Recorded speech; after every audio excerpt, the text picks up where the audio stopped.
করেছিল জুলাই বিপ্লবের আগস্টের এই গণ অভ্যুত্থানের পরে দেশে শান্তি বিরাজ করবে, কিন্তু আমরা দেখতে পাচ্ছি সব জায়গায় চাঁদাবাজি, দখলবাজি মানুষকে অতিষ্ঠ করে তুলেছে। এই অবস্থায় দেশ চলতে পারে না। কাজেই আমরা লক্ষ্য করেছি বিগত দিনের ইতিহাসের পুনরাবৃত্তি ঘটছে। আমরা এই 53 বছরে যাদের শাসন দেখেছি পুনরায় আবার তাদের শাসন দেখতে আর চাই না। এটা আমাদের মনে রাখতে হবে, দেশে যারা শাসন করে এই দেশকে বারবার দুর্নীতিতে চ্যাম্পিয়ন করেছে, দেশের টাকা পাচার করে দেশকে খালি করেছে, তারা আবার যদি দেশের শাসন ক্ষমতা পায় দেশের অবস্থা কি হতে পারে?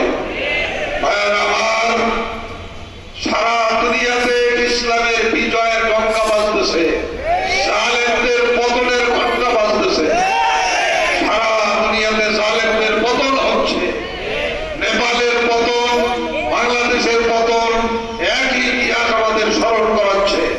কাজেই যতক্ষণ পর্যন্ত আমরা ইসলামের দিকে ফিরে না আসতে পারবো, ইসলামী ব্যবস্থা আমাদের রাষ্ট্র ক্ষমতায় নিতে না পারবো, ততক্ষণ পর্যন্ত আমাদের দেশে শান্তি আসতে পারে না।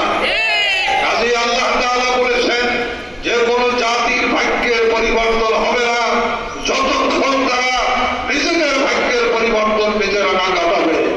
কাজেই আসুন আমরা ঐক্যবদ্ধ হয়ে দেশের সকল জনতা ঐক্যবদ্ধ হয়ে যেভাবে গণ অভ্যুত্থান হয়েছে আওয়ামী জালেমদের বিরুদ্ধে, তদ্রুপ একটা গণ অভ্যুত্থানের এরকম একটা দৃষ্টান্ত স্থাপন করে আমরা বাংলাদেশকে ইসলামী রাষ্ট্র প্রতিষ্ঠা